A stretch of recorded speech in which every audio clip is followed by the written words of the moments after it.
하나님의 말씀은 마태복음 제2장 1절부터 6절까지 말씀 같이 보려고 합니다. 마태복음 제2장 1절에서 6절 말씀입니다. 우리 같이 한 목소리로 읽겠습니다. 시작.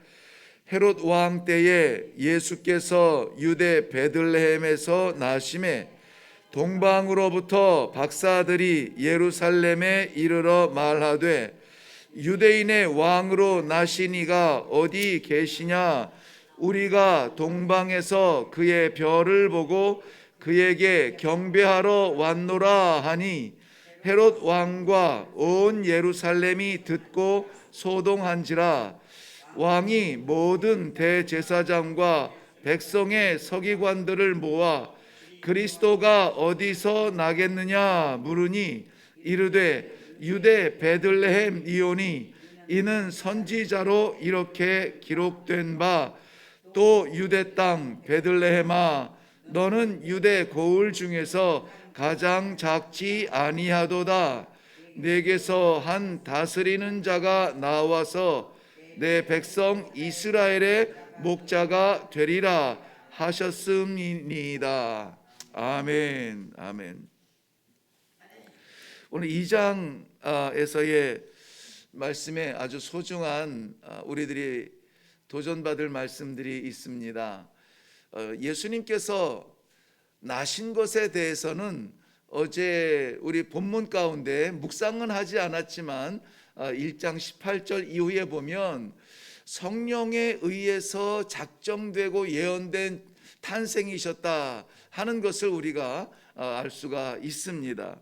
예수 그리스도께서 유대 베들레헴에 나신 것, 그 역사적인 배경을 이런저런 모양으로 설명을 할 수가 있는데 대표적인 배경은 이렇습니다.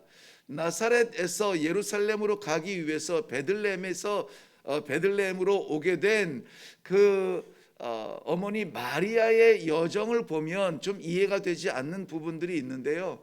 무엇이냐면은 나사렛과 예루살렘과 이 베들레헴을 지나지 않아도 예루살렘에는 도달할 수가 있습니다.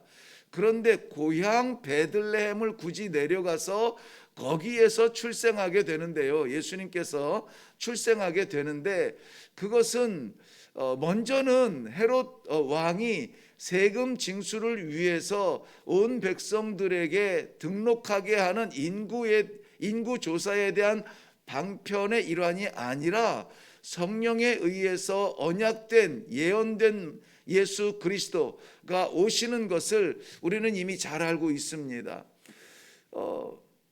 예루살렘에서 예수 그리스도가 탄생한 것은 작정된 일이고 그렇게 될 것입니다. 오늘 본문 말씀에 보면은 6절 말씀 보면 또 유대 땅 베들레헴아 너는 유대 고을 중에서 가장 작지 아니하도다.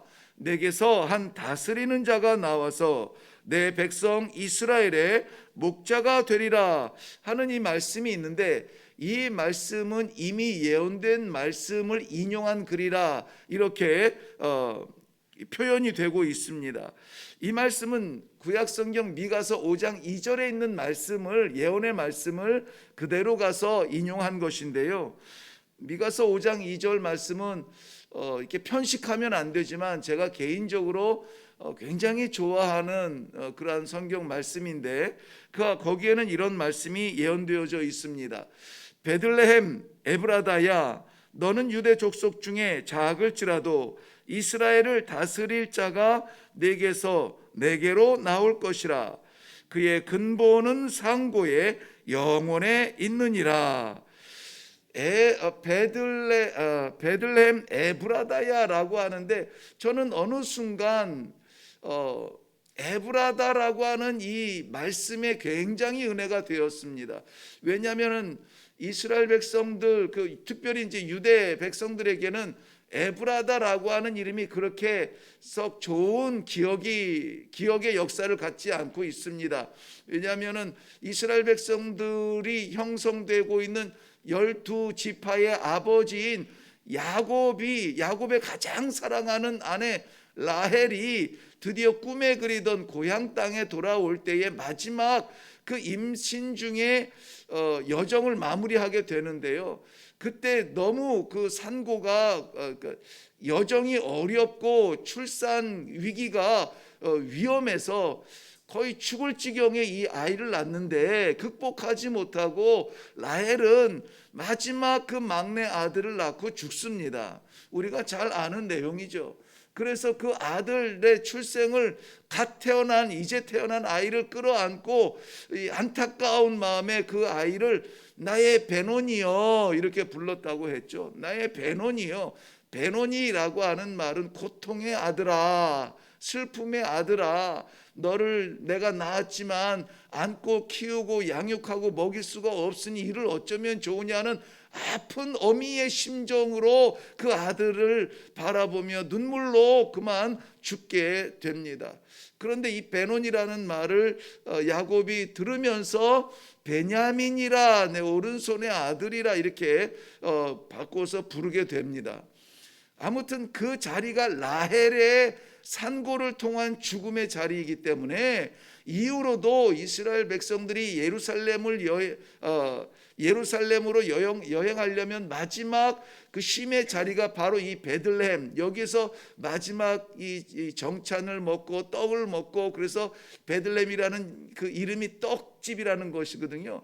여기에서 마지막 떡을 먹고 기운내서 마지막으로 예루살렘에 도달한다든지, 예루살렘에서 먼 거리를 갈 때에 이제 여정을 떠나서 어느 정도 기운이 빠질 때쯤 해가지고 이 떡을 먹고 기운 차려서 여정을 간다든지, 그 베들레헴 지경인데 거기에 여정하는 여인들마다 이 지역을 지나면은 아픈 마음으로 라헬을 그리워하며 눈물을 흘리는 그러한 자리가 어디냐면 에브라다예요.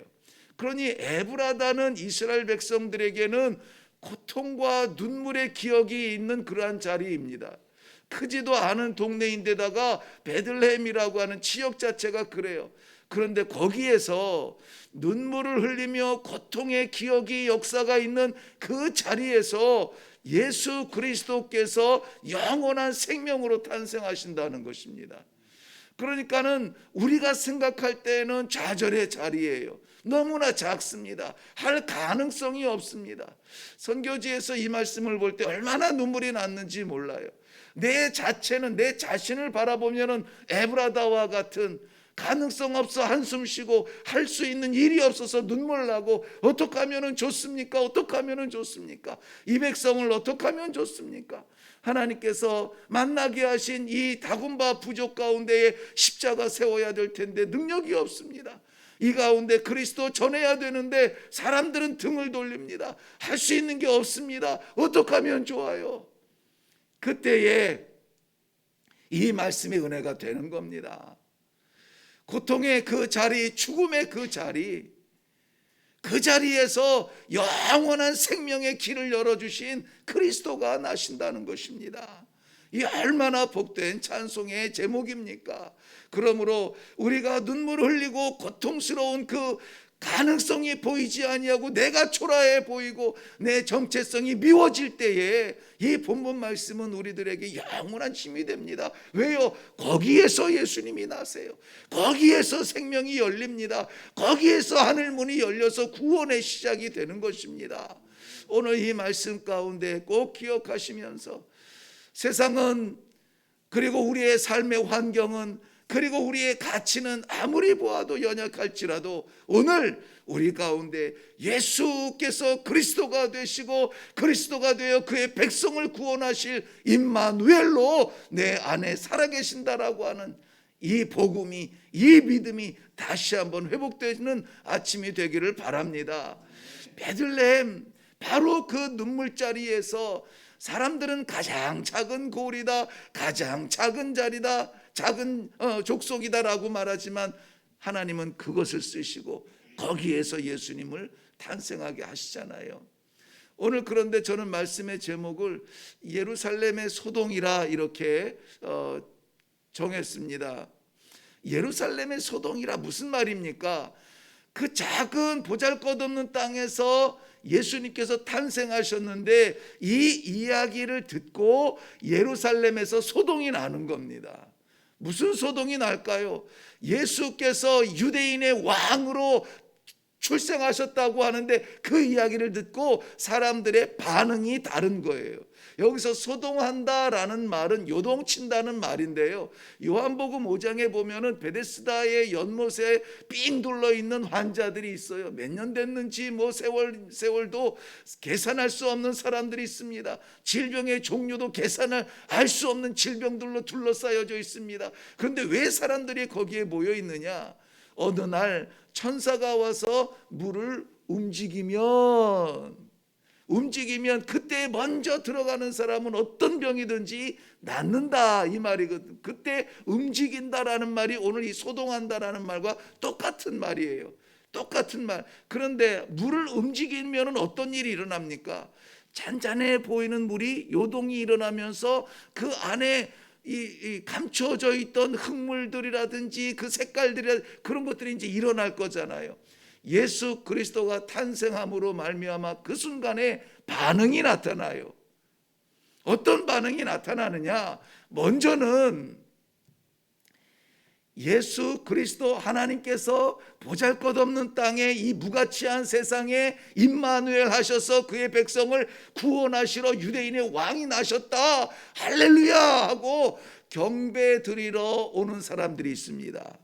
이 경배 드리러 오는 사람도 우리가 잘 아는 대로 동방에서 오는 박사들 뭐 이렇게 성경에서 기록이 되어지고 우리도 그렇게 알고 있습니다. 이들에게는 별을 바라보면서 저것이 하나님의 사인이다 믿고 주시는 말씀이 탄생하셨으면, 예언의 말씀, 올 것이다, 날 것이다, 메시아가 올 것이다 하는 것들에 대한 이 예언의 말씀이 나타난 것에 대하여서, 하나님의 말씀이 이루어진 것에 대하여서 경배하러 옵니다. 황금과 유향과 모략을 준비하여서 예물을 가지고 와서 그 앞에 어린 존재, 태어난 어린 존재 앞에 예배를 드립니다.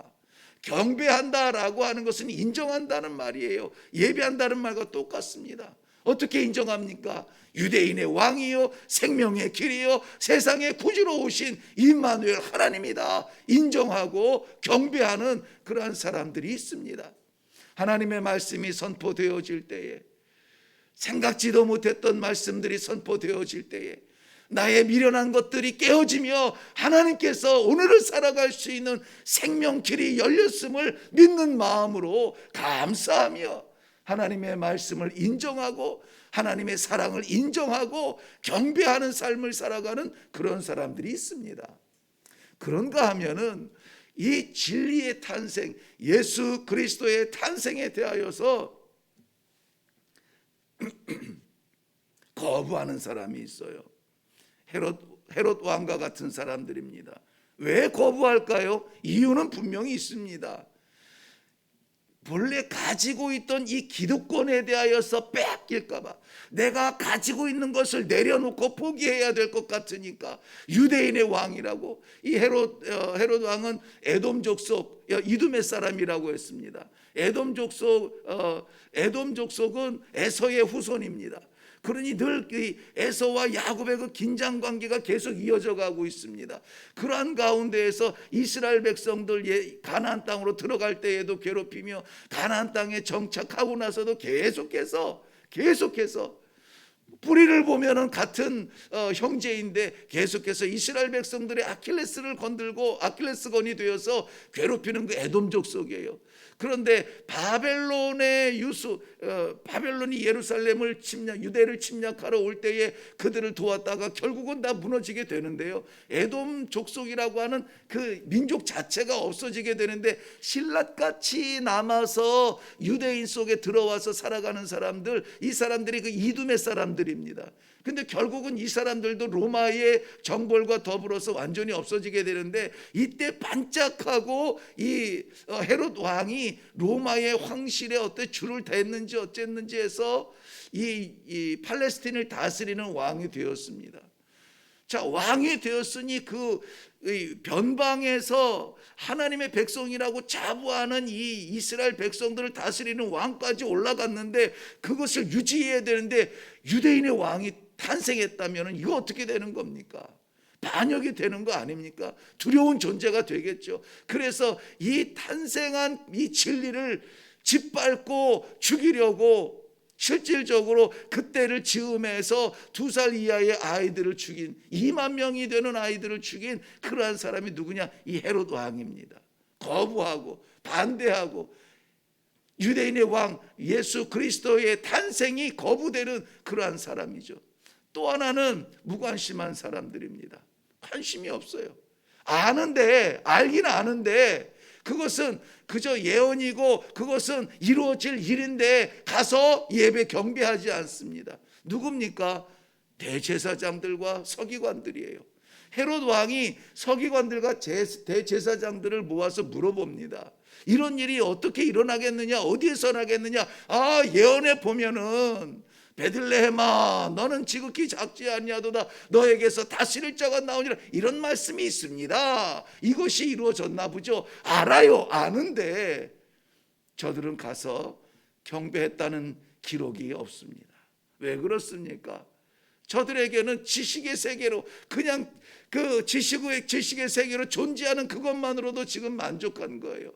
밥그릇 뺏길 것 같습니다. 아는 것이면 돼요. 그것을 인정하고 가서 예배할 수가 없다는 것입니다.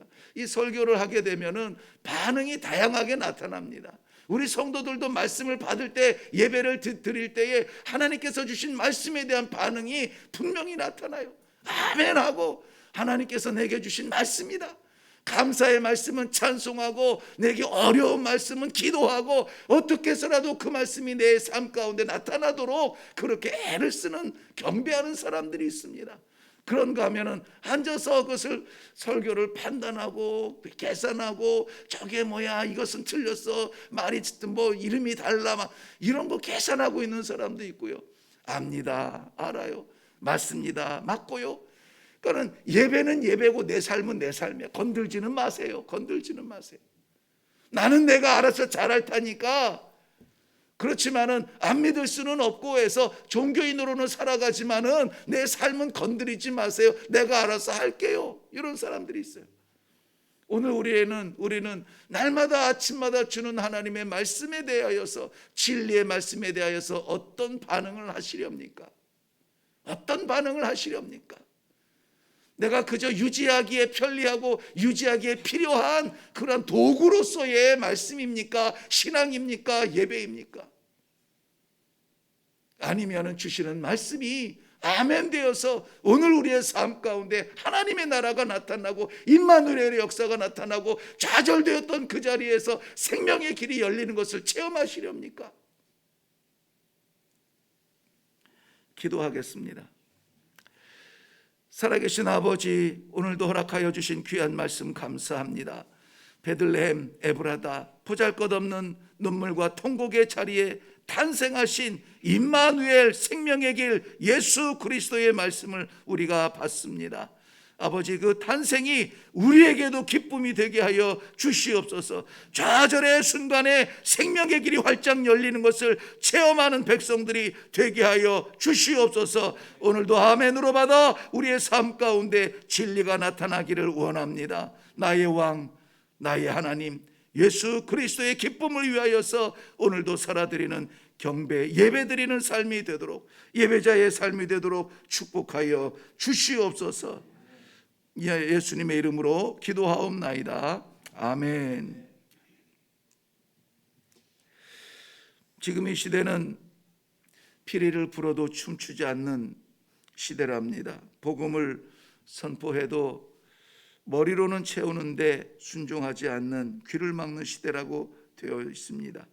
우리는 날마다 주시는 말씀에 대하여서 어떠한 반응을 할 것인가?